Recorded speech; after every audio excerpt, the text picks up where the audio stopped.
was filing a motion ex parte, and he was serving the other party.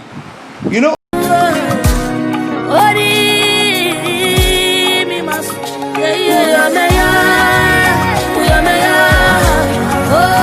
Hi guys, welcome back to my channel. It's Omoniyi again, and if you're new to this channel, kindly click the subscribe button and be a member. As you all know, that I just got called to the Nigerian Bar. Yeah.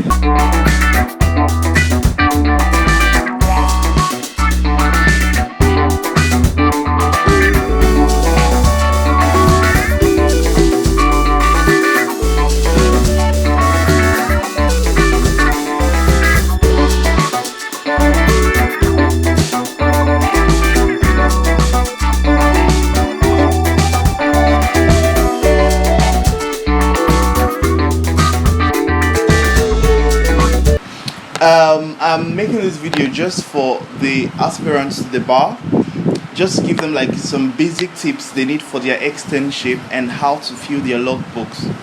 Okay, so one thing I want you to know first of all is your externship period is actually the time you need to get the grade you want out of law school, because that is the time that no one is monitoring you anymore, like you're not going to classes, and it depends on how you plan yourself. So the first advice I will give is for you to have a reading plan, have a structure. How do you want your reading to be? And it depends on what works for you. That's my advice. Don't ever follow anybody. I'll use myself as an example. Okay, during the externship, the first 2 weeks of my externship, there was this timetable that was going all over, like on the WhatsApps and everything. It was circulating, and I felt, let me just follow the timetable to see if I'll be able to manage my time that way. So you know the normal school timetable, which is criminal litigation on Monday, civil, property, corporate, and ethics. That was how the timetable was. And I am this person that I prefer finishing a course before moving to another. I don't know if that makes sense. That's just how. Because I'm this person that when I study, I like it to have a flow, and once I'm done, I'll be able to just move into another course and do the same thing. So I was trying to use this new style. For the first 2 weeks, I was doing criminal Monday, doing civil Tuesday, property Wednesday, and I noticed that everything was just scattering on my head because it wasn't making sense to me. And the third week, I was like, let me pick a course and use a week for it. And believe you me, I actually finished the course within a week, and I mean 20 weeks topics. I finished everything within a week. It depends on how fast you are too. So I was able to do that. Then I will go back to my past questions. I will do it after every week. So what I do is, when I study this week, I will do the past questions. The following week I will treat it. So anything new that is not there, I'll try and go back to my notes that I don't know, rather I'll try and go back to my notes to catch up on it. And I did it for that. So I was able to use 10, because it was reading 10 weeks, I was able to use 2 weeks on each course. And eventually, because we have 12 weeks for externship, I don't know the time they're going to give you this time around, if it's going to be 12 weeks or it's going to be shorter. But we had 12 weeks, and because I wasted the first 2 weeks trying to follow other people's plan, which didn't work for me. Then I tried doing my own pattern, and thank God I discovered that early. So I want you to have a plan. Like, you guys are planning to leave law school for your externship, there are some questions you need to ask yourself. And the first one is, where you're going to stay for your externship, will you be able to study there? That is very paramount, and that is very important, because where you are, if you're unable to study at home, I don't know where you'll be able to study, because sometimes you might get to your courts or your chamber, and like, for instance, I had a few friends in my chamber that they told them not, like in their chambers, they told them not to bring their notes to the chamber at all, to the law firm. And some other people had the opportunity to study at their law firm. So people like that you do 8 to like 4 and you won't be able to even study or prepare for your exams. That means the only time you have to study is at home. So imagine you now being in a place where you have children around and you have to help them do the assignments or do some other things. So probably you're just engaged and you're not unable to like focus. The thing is going to really affect you. So the first thing I've said is try and have a reading plan, which is develop a timetable how you want to study. The second thing I've also said is the environment you're going to be. Try and find a way to stay in a place where you will be able to study. The third thing I'm going to say is get your notes and books in order. Okay, now you're going on externship. Make sure the slides you're given in classes, you have everything. Like use these few weeks before you leave. Ask your friends, ask your group leaders, do they have all the slides that for the lectures? Do they have everything? Do they have all the drafts?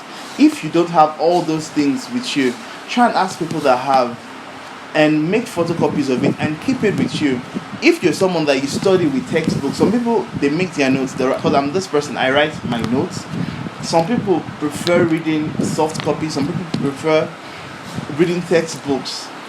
If you're someone that you read textbooks, are your textbooks intact? Do you have everything you need? If you're the one that you make your notes, are your notes up to date? If they're not up to date, try and use like the following weeks to make them up to date and make sure your notes are complete. Okay guys, let's move to how to fill our logbooks. Basically, for your attachment, you have 2 logbooks. The one for your law office, which is the law office attachment logbook, and the court attachments logbook. So it depends on the campus. The colors are going to be different, but it's still going to be the same thing. And for each logbook, you're going to have like the week. I don't know if you can see it. The week, the day, the date, and also you have like the reflection. You have like the reflection or the comment section. So for your logbooks, if you're to fill it, the first thing you should also always fill is you enter your always ensure you enter your activity and your reflective opinion on each day as you go. Don't leave it till when you're like weeks away from your portfolio assessment, or during portfolio assessment you start finding stories to write. Try and fill your logbook as you go, because when you're even defending your portfolio assessment, you remember everything that you're doing. So always have a separate jotter that you're going to put in the activities before you fill it in your logbooks, because if you don't have a jotter and you just fill directly into your logbooks, you make a lot of mistakes and your logbook is going to look really rough.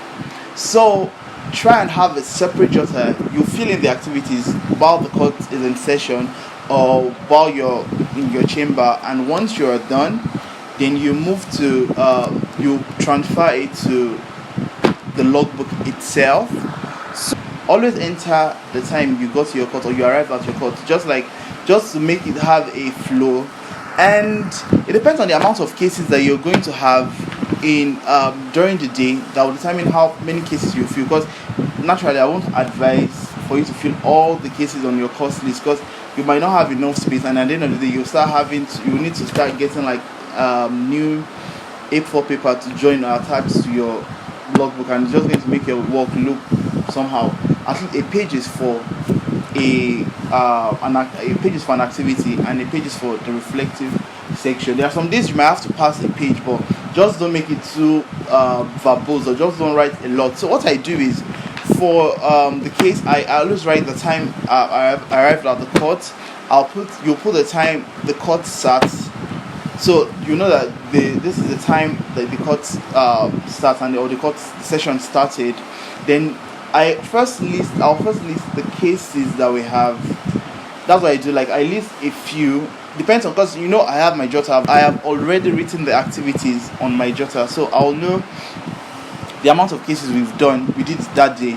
So I'll probably, if you have like let's say 10 cases on the course list, I'll pick 6, which that will be enough, because my writing is quite big and I actually consume like spaces when I'm writing. So I won't be able to, if I'm filling all the cases on my logbook, I won't be able to cover up. So pick pick the first cases, like first 6 cases that you filled on your logbook, so probably the juicy cases that you have. Then what I do is I list them first, civil cases and criminal cases, I list them. Then I'll start. So it's more like, I don't know if you can see this, but I list the cases, then I start by writing them afterwards. So I list my cases, then I write, then on the reflection part too, and try and be as honest as possible in your reflection, opinion or comment section, because when you're asked some questions during your exam, it might be probably from your reflexive opinion. That might be what they will ask you. So, but once you're honest, you'll be able to answer your question confidently, because there are sometimes that you will notice that when you get to court, the things they are doing in court or practice is different from how you were taught in law school, and there are sometimes that it might actually be similar as well. For your reflective opinion, there are some things you should put in place. There are some things you should look out to when you're writing it. The first thing you should observe is the proceedings in accordance to what you're being taught in law school. Check that, then you can put that. It depends on how you write. Is the proceeding in accordance to what you're being taught in law school, and is it in accordance to the law as well? Like, there are some situations where you see some people, they will like there was a case we had in court, and this person is actually an older lawyer, and he was filing a motion ex parte, and he was serving the other party, and the other firm, they brought younger lawyers to the court, and they were just making jest of him, because and he was still arguing that he served them. He wanted to have a notice. He wanted them to have a notice, and we're just thinking that, like, this is a motion ex parte. Motion ex parte, you don't serve. You accompany with a motion of notice, but you don't serve until probably the case is going to be heard. That is when you serve the other person the motion on oath notice. So check if it's in accordance to the law, and also check the ethics of the lawyers too. There are some lawyers that they are just out there to show off, because they know externs are in court. They will just want to show off. Sometimes they'll even go out of point. So just try and be honest about your your reflexive section. Basically, is meant to have what you did, like the cases that was that you have observed during the court session, and you want to just show them, okay, this is what the court did, and this is my reflection. It is in accordance to the law. Blah blah blah blah blah. Just that. But fill your logbooks every day. Don't leave it in the parts up, because you have your notes to read, you have your books to study, you have your portfolio assessment to prepare for before the main exams. And if you don't feel it like that, the volume might be too much for you. And basically, for your law firm attachments, my advice to you is, when you get to like your chamber, probably I'll just say you should probably just talk to, if you are assigned to a supervisor or the person in charge of receiving you, that they should give you more drafts to do, like more documents to check and observe, documents just for them to give you drafts to do, rather than following them to court. Because you would have done 6 weeks of externship in court, you would have observed like basically most of how the proceedings are going to be. And imagine you now having to follow like your supervisor to the court again to observe the same thing, and you won't have time to even study. So that might just be very boring, and by times you might not be able to. There's some lawyers that will not even hear. You just have to follow them to court. But if they are understanding, just try and tell them that, can they just give you like drafts? Because that was what they did in my chamber, which I really love. We were given more work to do, like in-house work, rather than following them to court. So that there are some lawyers that will just come down, they just give us okay, take this list, can you please just research on these cases for me, or just find these cases, or they'll just give us draft this document, draft this deed of assignment, draft this power of attorney, draft. They'll just give you, and it is good because you're also learning, because when you're preparing for exams, you won't have to start cramming those drafts again, because you will just know it subconsciously, because you've been doing it overtime for 6 weeks. So I would say that, like, just try and do that. And also, any draft you do, any documents you draft, always attach it to your logbook. You might just table it on each page. So there are some days that even like in your course, probably like you don't have any activity, but they gave you like some documents to reflect on, some documents to draft. You can just make a photocopy of those documents and probably you cover the names. If it's a confidential document, then you just staple it to your logbooks just to show it as like an evidence of what you did. So that's basically all about externship. Externship is the time for you to just study. Don't just waste your time on unnecessary partying, because once you're done, it's just for 3 weeks, it's just for 12 weeks, which is 3 months, and after that you're writing your exam. And once you're done with your exams, that's it. Once you're done, you're done. Once you're done, you're done. Like, there is no need for you to just waste your time and just be doing unnecessary things. And if you need help, ask people around. If you probably like you're unable to study alone, try and find people that want to study with someone too. Then just use that, make use of that opportunity more. So I wish you all the best, and I'm going to post more videos. I'll probably do some tutorials also for some courses. Just send like any questions you have on your comment section, and you can also DM me on Instagram at Noble Omoniyi, or on Facebook Olorunnisola Omoniyi. And if there's anything you want me to talk about as regards to law school, just let me know, and I'll gladly help out. Okay, so don't forget to subscribe if you're new, and I'll see you next time. Bye.